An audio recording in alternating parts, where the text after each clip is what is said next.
Happy New Year.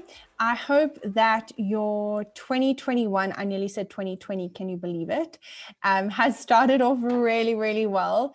I don't know if you're feeling like me. I feel like it's 2020 version 1. Take 2, let's go again. But I'm hoping that your 2021 has started off really, really well. And I'm so excited to launch off our very first accessibility session of the year with iPadOS14's new accessibility features that were released end of last year. There were some amazing updates, and I'm excited to be able to share them with you today. And as anybody who's attended any of my sessions previously, you will know how passionate I am about Apple's accessibility features, just really because it changes the face of accessibility and really allows to create disability inclusive environments from an education point of view, all the way to an economic point of view, and everything in between. So without further ado, let's get started. There's a little bit of admin as always. So today's session is an iStore Meet session. Oh, it's not letting me go. There we go. Today's session is an iStore Meet session. And I really want to encourage you to engage with us today. Share your thoughts, share any of your comments, and also just feel free to share who you are. And if you have any questions throughout today's session, please feel free to stop me and ask. We have the chat section available and the Q&A section. I am monitoring both. So wherever you put it, your questions will be answered.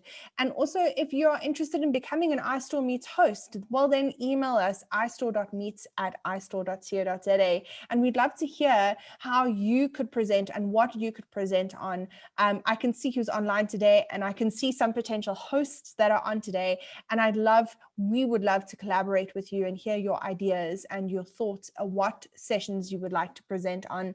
And lastly, you can share about today's session, and you can stand a chance to win a 1,500 Rand iStore voucher simply by either taking a screenshot of today's session or sharing what you've learned from today's session using the hashtag iStoreMeets.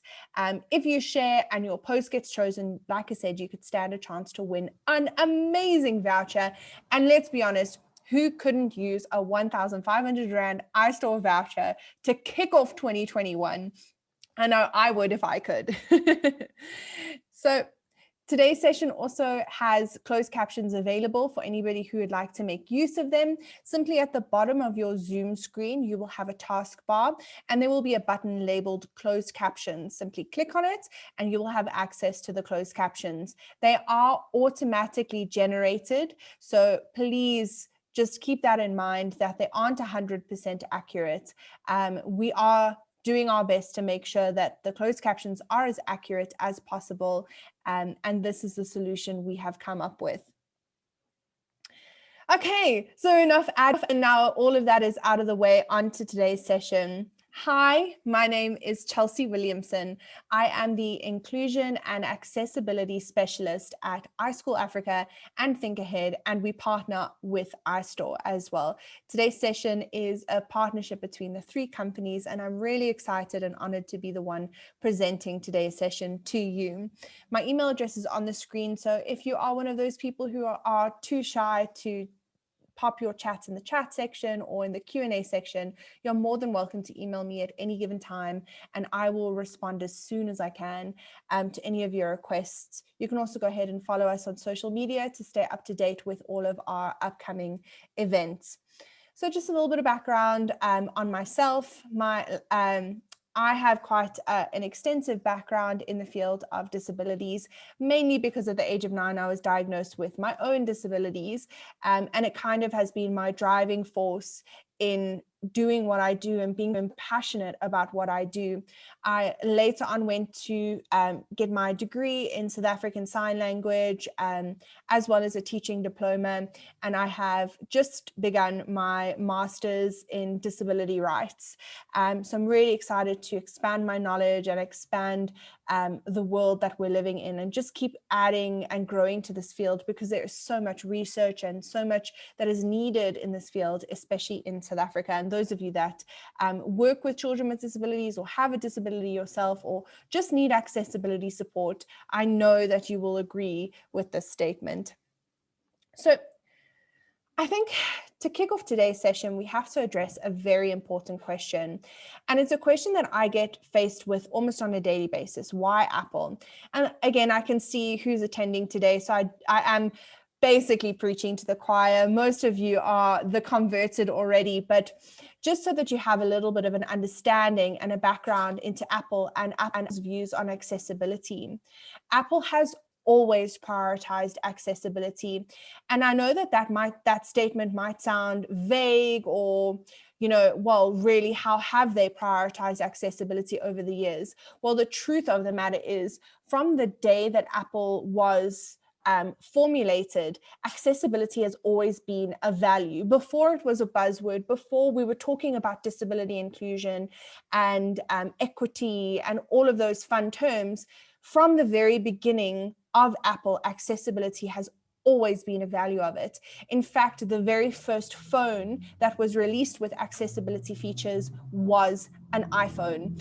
And it has always been something that they have prioritized in all of their devices. Hence, all of their accessibility features being for free on their devices and built in to every single one of their devices. It's just as simple as knowing how to activate them. And just to sum this up, this is a quote that I love, and if you've ever heard me speak before, you would have heard this quote, but Tim Cook says, "We've always viewed accessibility as a human right. And just like human rights are for everyone, we want our products to be accessible to everyone." And they really do take this philosophy into everything that they do as a company, always driving accessibility as a human right and making sure that their products are accessible to everyone. And when we talk about accessible, we mean that every single person can pick up an iPhone, an iPad, a MacBook, an Apple Watch, an Apple TV, and a HomePod, and be able to use this device no matter what their specific need might be. Whether you are blind, low vision, deaf, hard of hearing, have a physical disability from cerebral palsy to an amputation, learning disability, neurodiverse disability, any disability or diverse ability, whatever word you want to use, you will be able to use an Apple device simply using the accessibility features. So the accessibility features, as I mentioned, are available across all of Apple's devices. Today's session, we're going to be focusing on the iPad accessibility features. And Apple really does believe that technology is most powerful when it empowers everyone. And I love that. And I just love that this is truly shown throughout all their devices. So just to show you a little bit more about Apple's accessibility features, I'm going to quickly show you a very short video that is a video developed and filmed and edited by Apple of their accessibility features. Some of you might have seen this video, some of you, this will be your first time seeing this video. The video does have audio descriptions or voiceover on the video. So for those of you that have never listened or watched a video with audio descriptions, this might be your first time, but it's really just to ensure that today's session is as accessible as possible. So hope you enjoy. In a kitchen, we move to an open bedroom door. In the bedroom, Sadie Paulson is reflected in a mirror. A caregiver brushes her hair, then helps her into a blouse. People think that having a disability is a barrier. Sadie sits at a desk working with an iMac. She moves her head to operate switches on her headrest. But that's not the way I see it. Now, a young man uses sign language on a FaceTime call. You can catch up with friends. A young woman signs back. Now a family picnics. Ready? You can capture a moment with your family. One face, small face, focus lock. A blind man takes a photo with an iPhone. And you can start the day bright and early. A woman lies in bed using an iPhone app to open motorized curtains and turn on her lights. She lowers herself into a wheelchair. You can take a trip to somewhere new. A man hikes with friends. Now a close-up of his hearing aid. He stops to select the outdoor setting on his iPhone. 3 miles to the summit. A boy reads a book on an iPad in class. You can concentrate on every word of a story. A bird began to sing. Jack opened his eyes. An athlete selects outdoor wheelchair workout on her Apple Watch. You can take the long way home. A beach at sunset. The athlete pushes her wheelchair aggressively down a paved path, quickly gaining speed. Then the footage rewinds, revealing that it's being edited in Final Cut Pro. Or edit a film like this one. We zoom out to reveal Sadie editing the film. She uses her head to use switch control, navigating an on-screen keyboard. When technology is designed for everyone, She drags a clip and plays the film. it lets anyone do what they love, including me. Sadie laughs. Then a gray Apple logo appears on a white background. The logo disappears.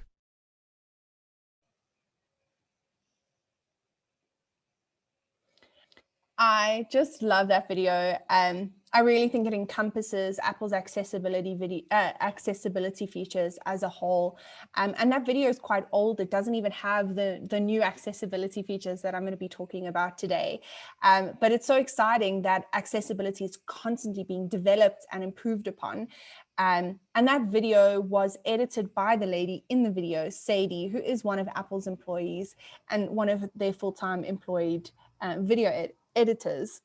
So some of you might be thinking, well, wow, I want those accessibility features, and I don't blame you.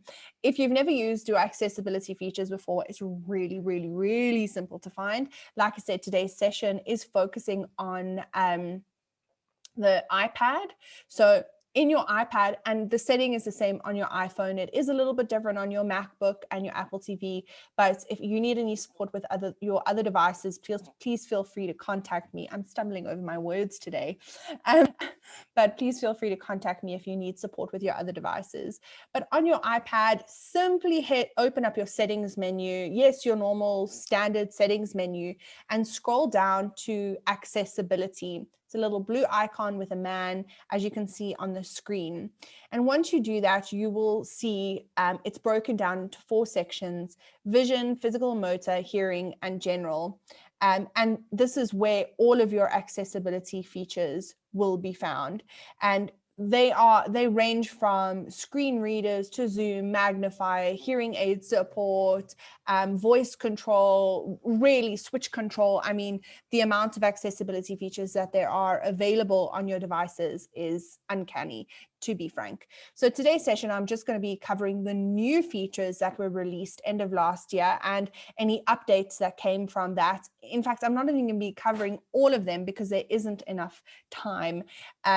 But we're simply just going to cover the new ones. If you would like to know more about the accessibility features and support that we can give you for specific disabilities or specific needs, please, again, feel free to contact me. I'm really, really more than happy to help you in your journey.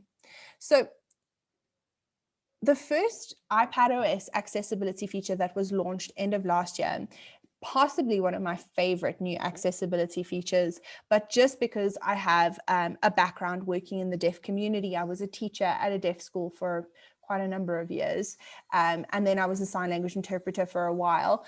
But the first accessibility feature that was released in iPadOS14 is FaceTime sign language recognition. Now, this is a little bit tricky for people to understand, and it's also very tricky to show without asking 5 of my deaf friends to quickly hop onto a FaceTime call and show you this practically. I have to explain it. So FaceTime sign language recognition, ultimately, we all use FaceTime. We all love FaceTime. FaceTime can support a group call up to 32 people, which is amazing. But however, previously in earlier devices in iPadOS13 and earlier, when you were in a FaceTime call as a deaf user for FaceTime, it wasn't really deaf friendly, purely because it has speaker prominence, but not sign language prominence. So group of hearing individuals are on a FaceTime call, and as I speak, my screen, my video gets highlighted for everybody to see. It's Chelsea speaking. And then when Jennifer speaks, Jennifer's video gets highlighted and it shows Jennifer speaking. And then when Karen speaks, Karen's video gets highlighted and Karen speaking, and so on and so forth.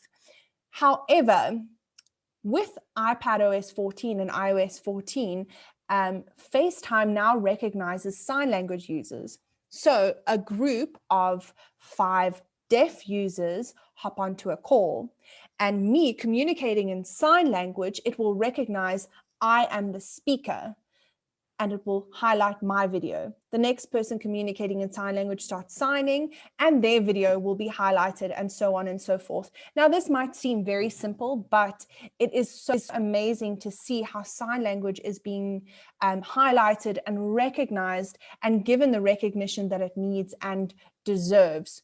So it's really such a step in the right direction for Apple, and also just to show that Apple does acknowledge sign language users and the need for sign language users. So that's the first one.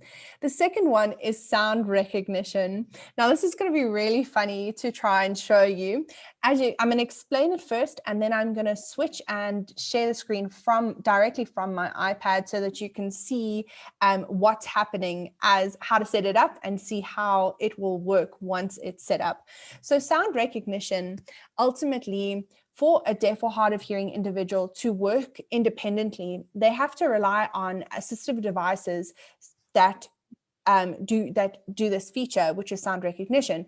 So for example, if the doorbell rings, as a deaf and hard of hearing individual, we can't hear that the doorbell has rung.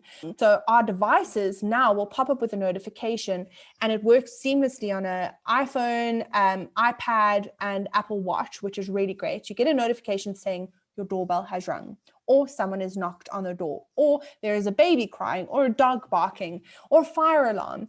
And that just creates independent living and an independent lifestyle for deaf and hard of hearing individuals. Instead of having to rely on hearing individuals to tell me, oh my gosh, the fire alarm is going off at work, we need to evacuate the building. Rather, my iPad will pop up with a notification, and I don't need to rely on somebody to tell me that this is happening. Now, yes, people can say, well, there is that assistive device and there is this assistive device that does that. Great.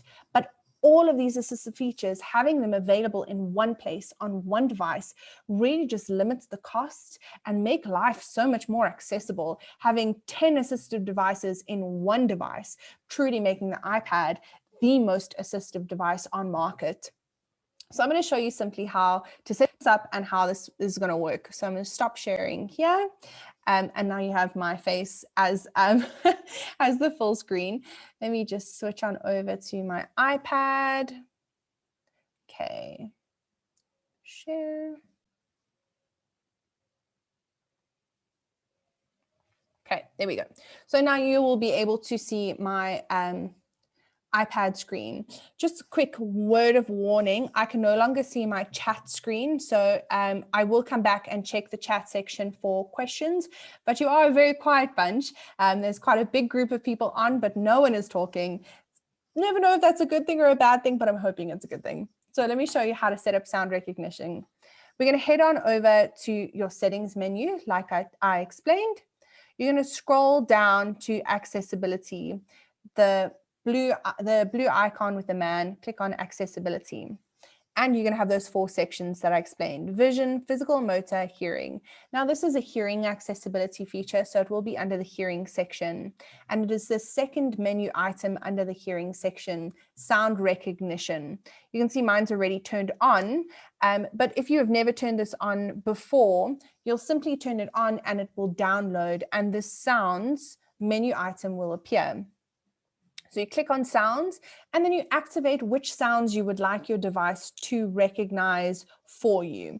So here I have clicked on fire, dog, door knock, and baby crying. And I have actually downloaded these sounds for you to hear. So let's go with door knock.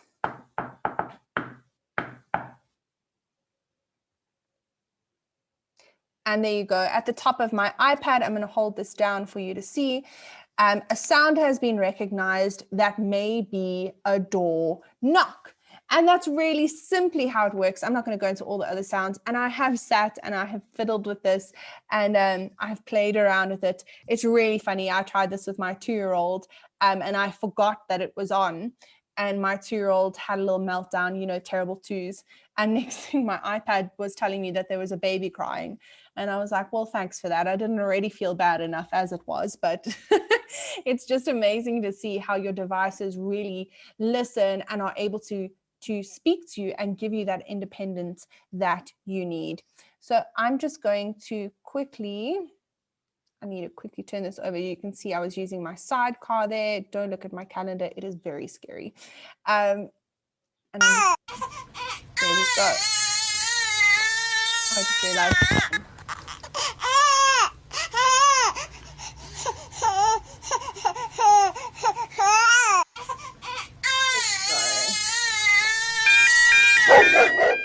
So as you saw, that is how sound recognition works.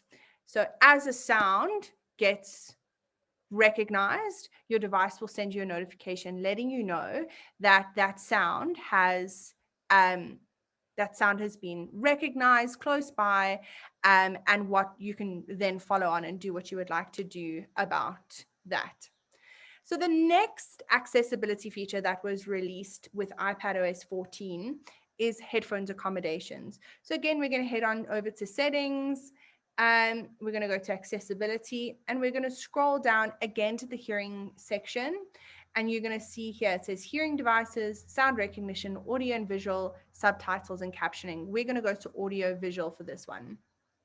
And you can see up at the top, it says headphones accommodation. You're going to click on that.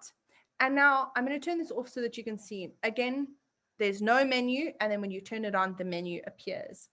What I really love about this is this custom audio setup. And this is all new, all just been added. When you click on the custom audio setup, I'm going to do it very briefly. I need to put my headphones in for it. But when you do the custom audio setup with your headphones in, it goes through a mini hearing test for you where it's going to say, can you hear this sound? Can you hear this sound? Where do you hear this sound? And what it's going to do, which is what sound do you prefer, is it's going to set up the audio based on your hearing preferences, because not everybody hears the same. I might hear brighter sounds, which is treble sounds, better, but I might not really like the bass sounds. So you can see here, it's going to tune the audio, and my sound is set up as brightness because I personally like those sounds. And it's not that I'm hard of hearing. Some people have audio sensitivity, and that's also okay. But your iPad can adjust the sounds based on your hearing preferences, which is really, really amazing. And then you can play it with your phone as well, which just shows the Apple ecosystem. Because with the Apple ecosystem, we really want to have that preference across all of our devices. And something that I love, just a simple thing that I love about Apple is, if you set it up on your iPad, it's going to sync with your iPhone, and they're going to do the same thing. And your preference is going to be shared across devices. And it really just makes life that little bit easier having that preference set up. So this is headphones accommodation. And I also just love the custom audio setup to really go through that test to make sure that it's suited to your specific needs. Okay, the next one is VoiceOver recognition. And I just love the new features that have come with VoiceOver. I know that there was a little bit of issues when iPadOS14 was first released with VoiceOver. As always, whenever there's an iPadOS or iOS update, there will always be glitches. And I always recommend to people, when there's a new update, give it a month. Or even 2 months if you're willing to wait before you do that update. So all these glitches and bugs can be addressed before you go and update your device. And then VoiceOver's glitching and you freaking out, and rather give it a month or two. But VoiceOver now is phenomenal. I mean, the new updates that have come to VoiceOver is really amazing. And Apple has truly been taking advantage of Apple's bionic chip and neural engine. So iPhones and iPads now have additional VoiceOver features that go beyond just button recognition. And what's really great is if a developer doesn't include audio descriptions for some elements of their user interface, which happens more often than it should, VoiceOver will automatically supplement with optical recognition. In addition to buttons, iPhone and iPad will recognize objects such as sliders, tables, and other UI kit interfaces. And Apple says it can even recognize custom interface elements included into an app. Apple's neural engine is also being used to add more context to image descriptions in apps and on the web. Currently, you might come across an image of two people sitting in chairs at a table, but thanks to image recognition, VoiceOver will be able to add context to that image and describe the two people sitting at a restaurant enjoying a meal. Context is everything. So I'm actually going to show you this, a little bit of this, just using my camera and VoiceOver to just give you a better understanding of how it can. And how I'm going to do this is I'm going to go it two ways. I'm going to show a photo of me and my family, which you will now be exposed to. And the second thing is I'm going to take, I'm going to open up my camera app and just let it scan this menu from one of my favorite restaurants, Royal Indian. And don't get confused, I don't like spicy food, but they make an amazing paneer korma. So let's head on over. You can still see my screen. I'm going to turn on VoiceOver. Now, all I do to turn on VoiceOver is I triple click my home button or side button if you've got an iPad Pro. I have an iPad 6, so just simply triple click your home button if you've set it up to be an accessibility shortcut. I'll show you how to do that very quickly. In your accessibility menu, scroll down to the bottom and you'll see there it says accessibility shortcut. Simply click on that, and all the accessibility features you want to have accessed by a triple click, you just select them with a blue tick next to it, and then whenever you triple click your home button, it'll show you a menu and ask you which accessibility feature you would like to use. And as you can see here, VoiceOver for me is selected. So now I'm going to head on over to my photos, and I'm going to pull up. I'm going to show you two photos. So this is a photo of me and my husband and my little baby boy, my 2-year-old. He wasn't 2 in this photo. I think he must be a little bit less than a year old. But I'm going to triple click my home button and turn on VoiceOver so that you can hear what happens with VoiceOver now with photos. Photos. Photo. The 2nd of July 2019. Landscape. Photo. The 2nd of July 2019. Swipe. Photo. The 2nd of July 2019. Maybe 3 people, including Chelsea, Gareth, and Judah. Adult, baby, blue sky, branch, child, I.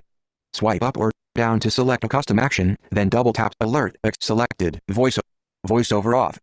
So if you were listening, you would have heard VoiceOver say Chelsea, Gareth, because that's how it likes to pronounce my husband's name, Gareth, and Judah.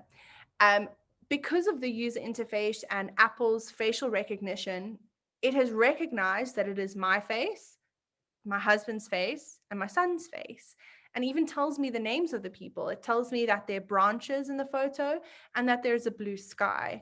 And it also says that there's a child being Judah, which is really, it just shows that there's more.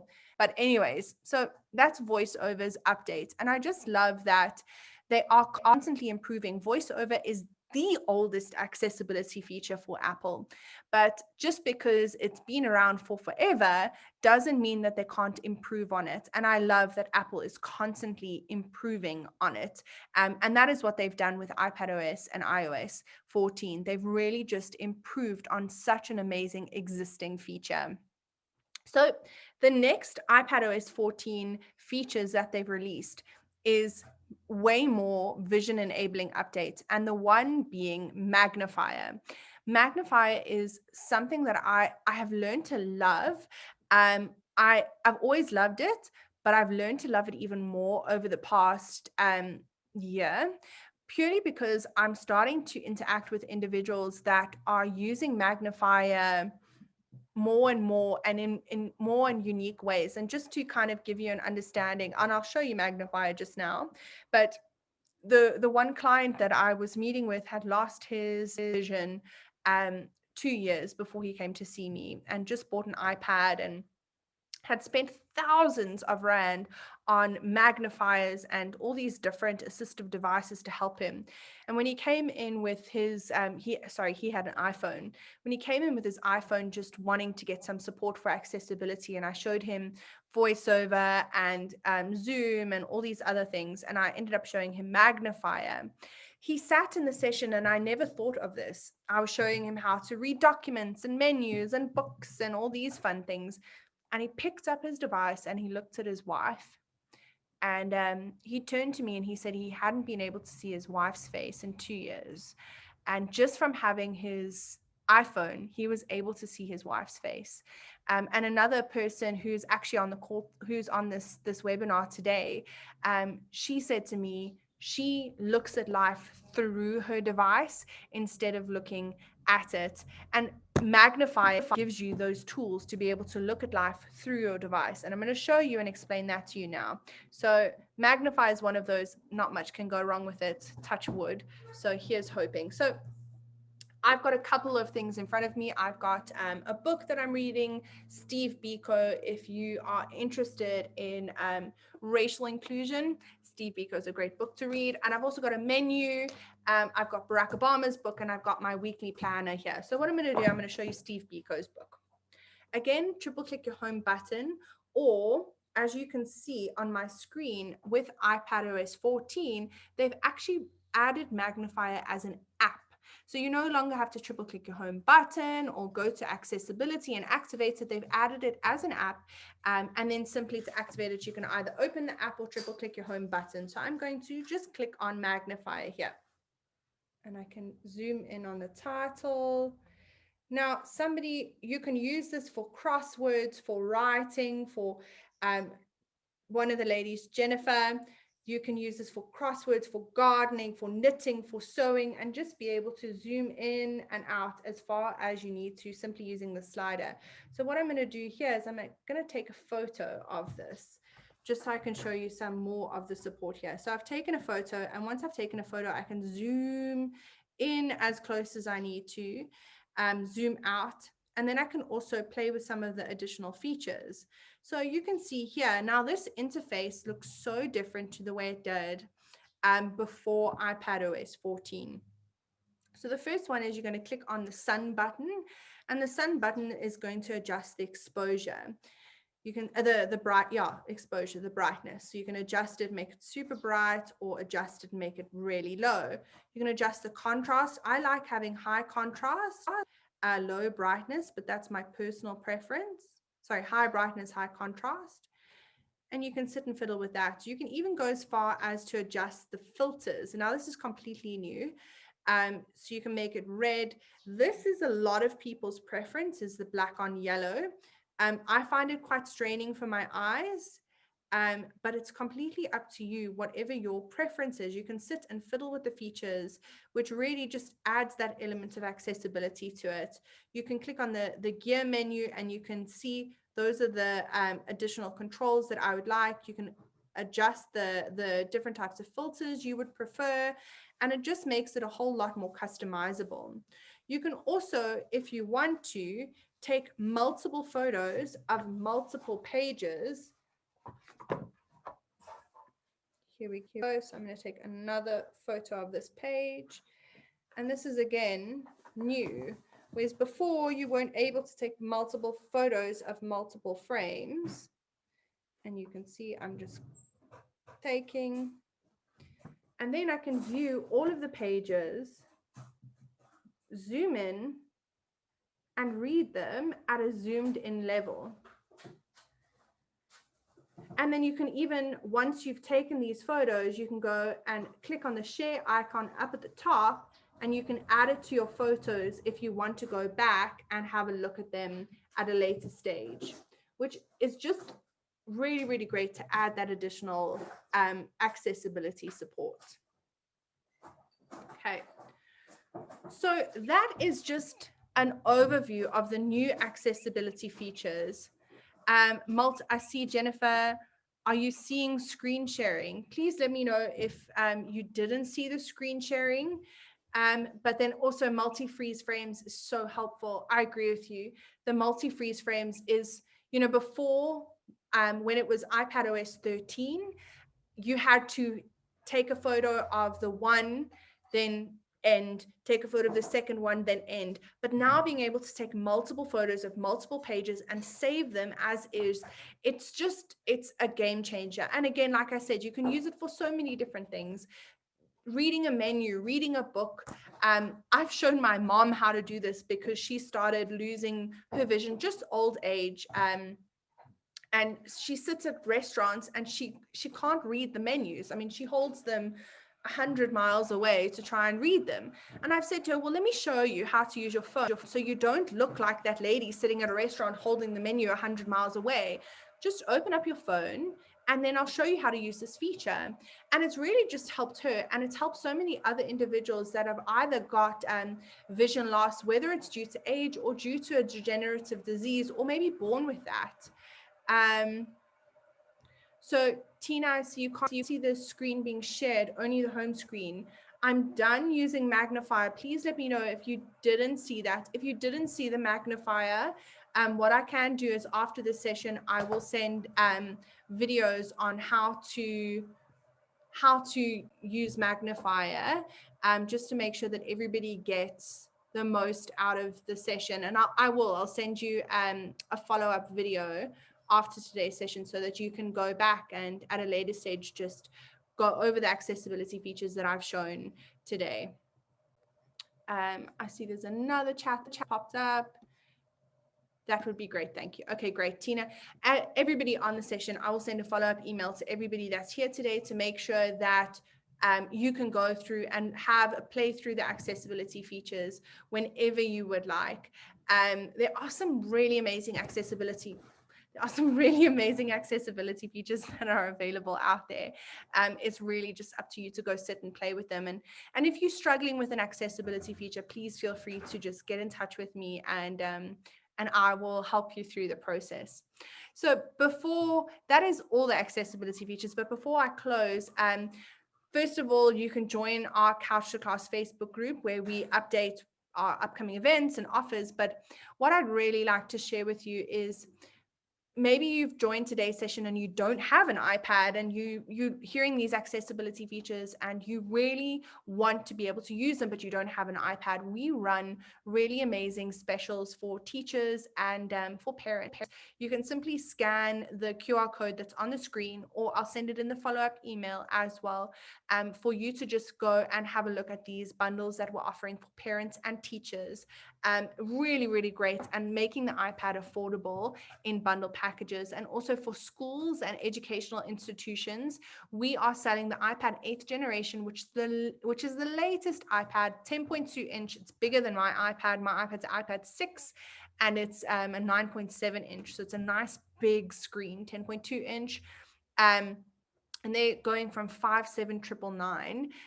Really, really amazing price. And you can just get in contact with Didi. Her email address is didi@thinkahead.co.za, and she will help you with that process. And then lastly, we have some amazing upcoming accessibility sessions happening soon. Next week on the 3rd of Feb, it's World Read Aloud Day. And we're going to be sharing on how you can read aloud with your iPad.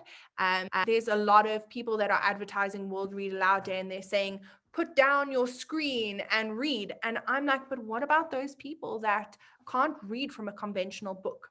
Let's show you how to read aloud using your screen. Pick up your screen and let's read.